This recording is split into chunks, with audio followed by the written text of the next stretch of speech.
si Samuel. David Briones lang ang tawag mo sa akin. Sorry, pero hindi ka namin makapayagan na may uwi ang inay mo. Pwede po namin siyang balikan ulit. Kahit anong oras pwede. At ito pinapangako ko sa'yo.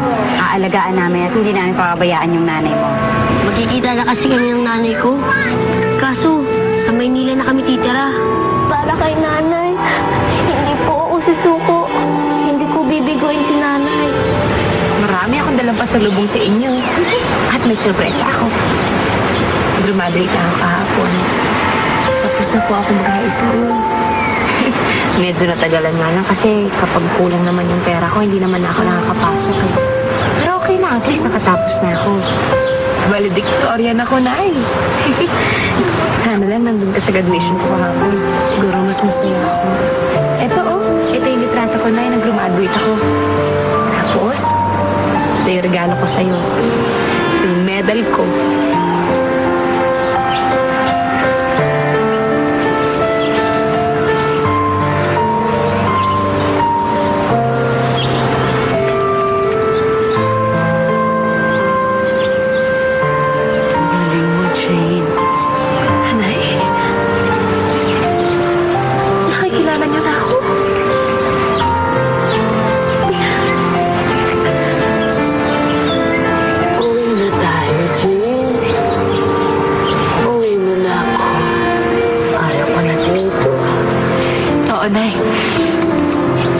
Susunduin naman talaga kita dito eh. Ngayong nakagraduate na ako, pwede na ako makahanap ng trabaho. At kapag nakapag-ipon na ako, ibibila kita ng magandang damit. Tapos yun ang susuotin mo kapag sinundo kita dito, ha? Tapos, hindi na tayo titira kay Tita Aida. Tayong dalawa na lang ang magiging magkasama sa bahay. Tapos hindi na tayo maghihiwalay. Tayong dalawa na lang palagi ang magiging magkasama. Pero konting tiis na lang, ay ha? Eh, hintayin mo ako, babalikan kita. Pangako yan, babalikan talaga kita dito. Sandali.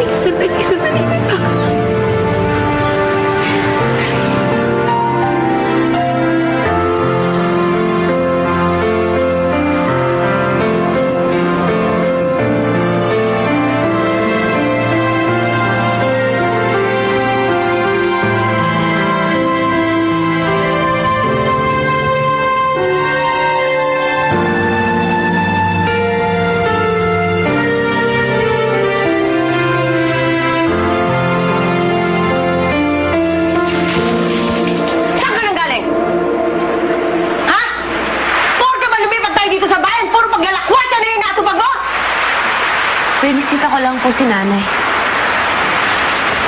Hoy! Bago mo bisitahin yung nanay mo sa mental, siguraduhin mo tapos yung trabaho mo rito sa bahay! Ang mga lamata! Tapos ko na po. Ang mga baboy, pinakain mo na? Napakain ko na. Eh kami, kailan mo kami balak pakainin? Bumili lang po ako ng pagkain sa karinderya. Maghahain lang ako. Ihain mo na yan at siguraduhin mo na nandyan na yan sa lamesa pagbalik ko. At tawagin ko ng pinsan mo. Mami! Alam mo, masa na ako sa nursing school. At hindi na po ako waitlisted. Bilang nurse daw anak ko! Diyos ko, dito malap pala yung binayad ko dun sa registrar niyo. Ano kayong maingay? Baka kumalat pa yan eh. Auntie, nga pala, nakapasa rin po ako. Nursing din po. Eh, ano ngayon? Wala naman po kayo dapat alalahanin kasi scholar naman ako eh.